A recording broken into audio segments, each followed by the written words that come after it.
At this point, I think pretty much everyone knows about Mario Kart 8 Deluxe. It has recently surpassed Mario Kart Wii in sales, and the game is continuing to dominate both the Switch and Wii U charts. The selection of tracks is also one of the best in the series, with some iconic new ones such as Sunshine Airport and Mount Wario, with some fan favorites returning like Tick-Tock Clock and N64 Rainbow Road. However, there are still some very interesting facts and Easter eggs that are unknown to almost all players. In this video, we'll be covering an obscure fact about each Mario Kart 8 Deluxe track. But before we start, there are two things I would like to talk about. Firstly, I want to thank everyone for the support on the last episode with Mario Kart Wii. I said that I'll make a part 2 if we get 40 likes, and well, you guys absolutely crushed that number and is now my most liked video. So this time, I'll set a goal of 80 likes for me to make a part 3 with Mario Kart DS. And finally, I won't be including the 16 bonus or DLC tracks in this video. I have a future project planned for those, so stay tuned for that. With all that said, let's begin. The starter track in Mario Kart 8 is known as Mario Kart Stadium, which is a massive arena filled with seats, banners, and advertisements. All of these ads are themed around Mario, Luigi, Peach, Yoshi, Toad, and Bowser, which are also the only characters that appear in every Mario Kart game. This could easily be a coincidence, but it would be a really cool Easter egg if intended. Next up in the Mushroom Cup is Water Park, which is a pretty underrated one in my opinion. If you drive by the Aqua Cup's ride near the end of the track, you may hear a pretty familiar tune. This theme is the exact same as the merry-go-round in Super Mario 64. Take a listen to this.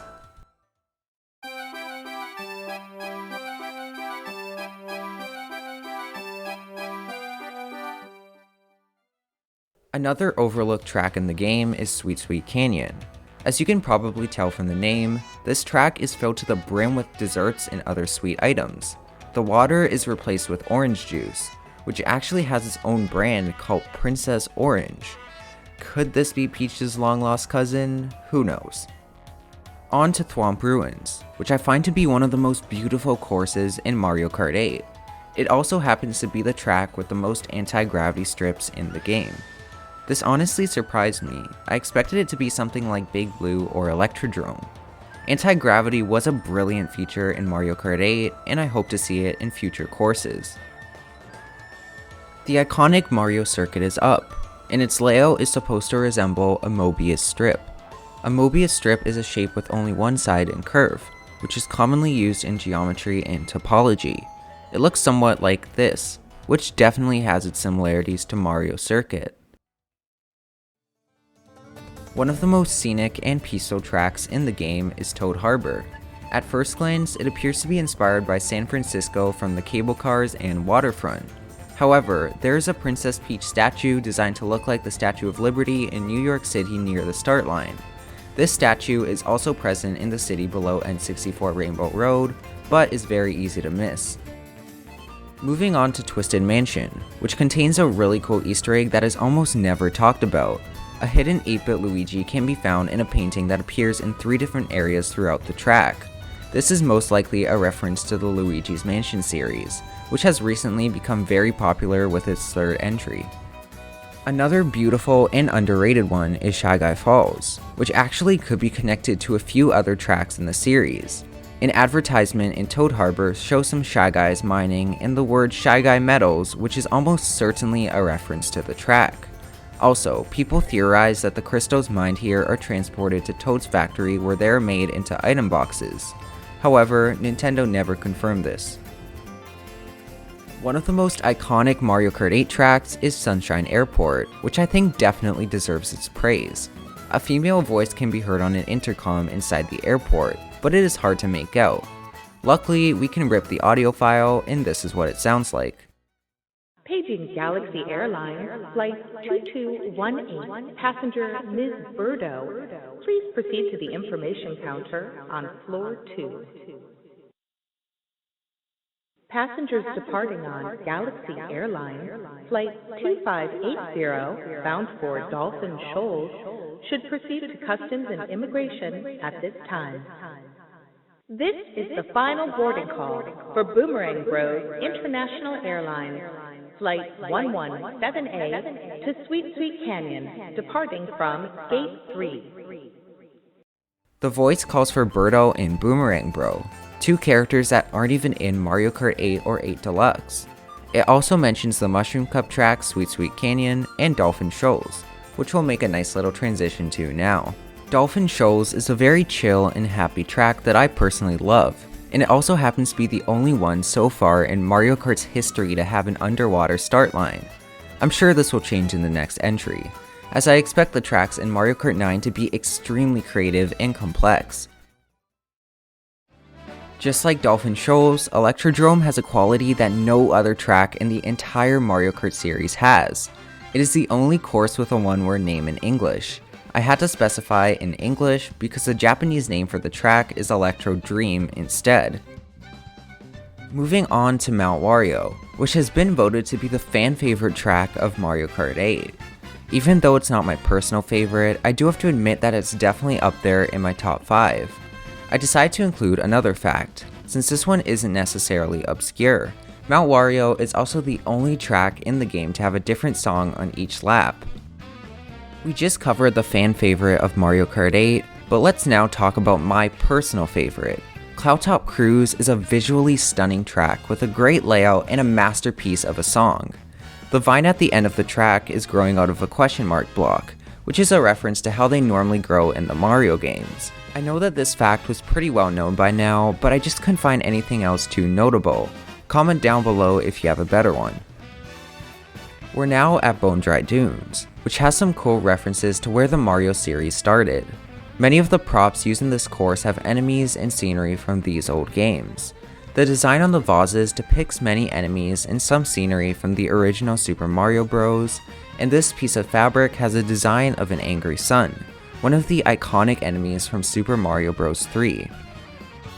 One of the most challenging tracks in the game is the one and only Bowser's Castle. Throughout the games, the THWOMP has appeared as an enemy in most of these courses, but Mario Kart 8's is the only one without them. Instead, it is replaced by some interesting obstacles such as laser shooting statues, a massive spike ball, and a terrifying fiery Bowser that punches the ground. To end off the Nitros is the one and only Rainbow Road. It is the longest 3-lap track in Mario Kart 8 and 8 Deluxe.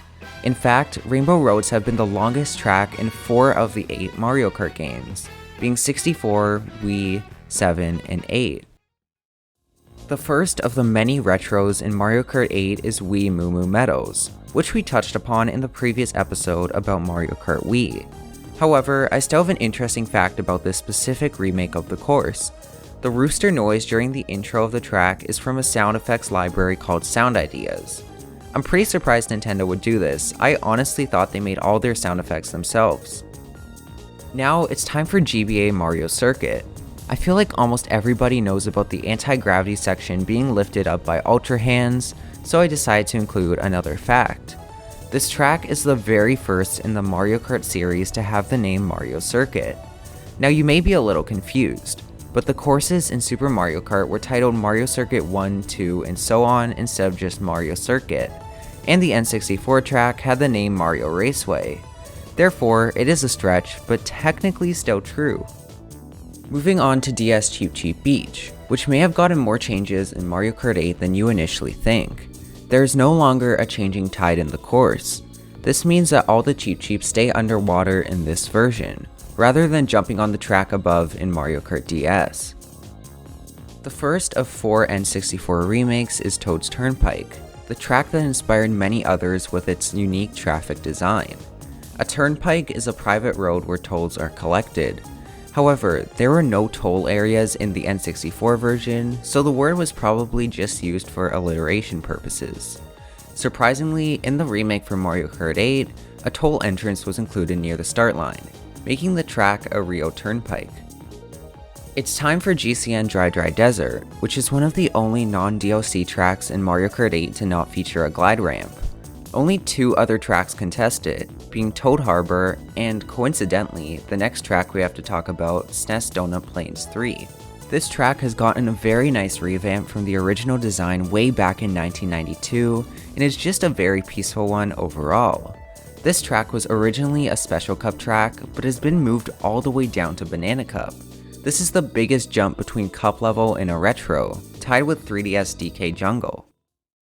Another track that received a beautiful remake in Mario Kart 8 is N64 Royal Raceway. Instead of the word Royal, the track title in Japanese, Chinese, and Korean is named after Peach. This may be because the name Peach wasn't familiar in Western countries when Mario Kart 64 was created, and most at the time called the iconic princess Toadstool instead. It's time to take a look at 3DS DK Jungle, which is the only retro track in all of Mario Kart 8 to use the exact same song as the original, just with higher audio quality. I completely agree with this decision, as the theme from Mario Kart 7 was perfect for capturing that jazzy Donkey Kong vibe. Any changes to it would have just seemed unnecessary. The first track of the Leaf Cup is DS Wario Stadium, a fairly challenging course with a banger of a theme. You can actually touch the starting banner of the track since there is a glider ramp at the end. Only 2 other courses in the game allow you to do this, which are Mario Circuit and Neo Bowser City. We're now going to talk about GCN Sherbet Land, which may be from a completely different planet than ours. This picture seems normal at first, but if you look closely, you can see 2 moons in the background. Maybe the Mushroom Kingdom has 2 nearby moons instead of 1, but this was most likely just a development error. A fan favorite course that returned to Mario Kart 8 from the 3DS is Music Park. This track is called Melody Motorway in the PAL version of the game, but the banners around it stay as Music Park in all areas of the world. Apparently this decision was made for online play, but it could also have been the devs forgetting to change it. One of the most upbeat tracks in Mario Kart history is Yoshi Valley, known for its many roots in upbeat music. Kazumi Totaka was a composer who worked on the soundtracks of many Nintendo games, including the Luigi's Mansion and Animal Crossing series. He has written a piece called Totaka's Song that has been an Easter egg in all of the games he has been a part of, including Mario Kart 8. If you get close to a specific Yoshi near the start line of Yoshi Valley, you will hear it hum this 19-note melody.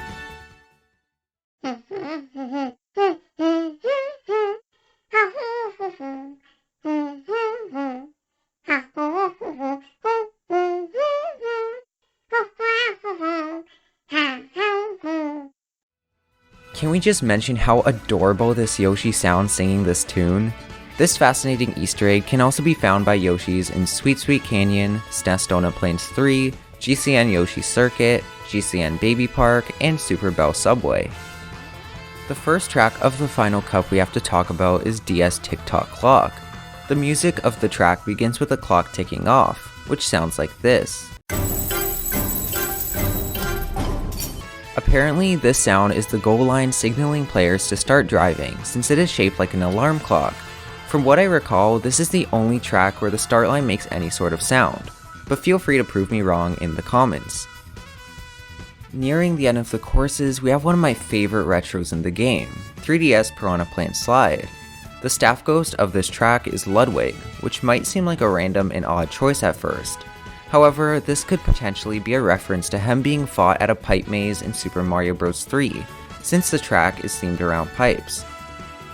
It's time for Grumble Volcano, another track that we already covered in the previous episode. In Mario Kart Wii, the course had an unintentional shortcut near the end that skipped a pretty large corner. However, instead of removing the shortcut in the remake, Nintendo did the unthinkable and made it an official shortcut. They did this by adding a small off-road ramp where the shortcut was initially performed. And finally, to end off this video, we have the classic N64 Rainbow Road. Let's just say that there's a ton of interesting information about this track, so it was tough to pick only one fact. The train that gives coins to the racers in this remake is actually based on a real train model. The locomotive is an LB and SCR E2, and the coaches are an LB and SCR number 661. And now we finish stating an obscure fact about every Mario Kart 8 track. If you enjoyed these kinds of videos, subscribe to not miss out on the upcoming one with the 16 DLC courses. Also, remember that if we hit our like goal, I'll make an episode on Mario Kart DS. Thank you all for watching and have a great day.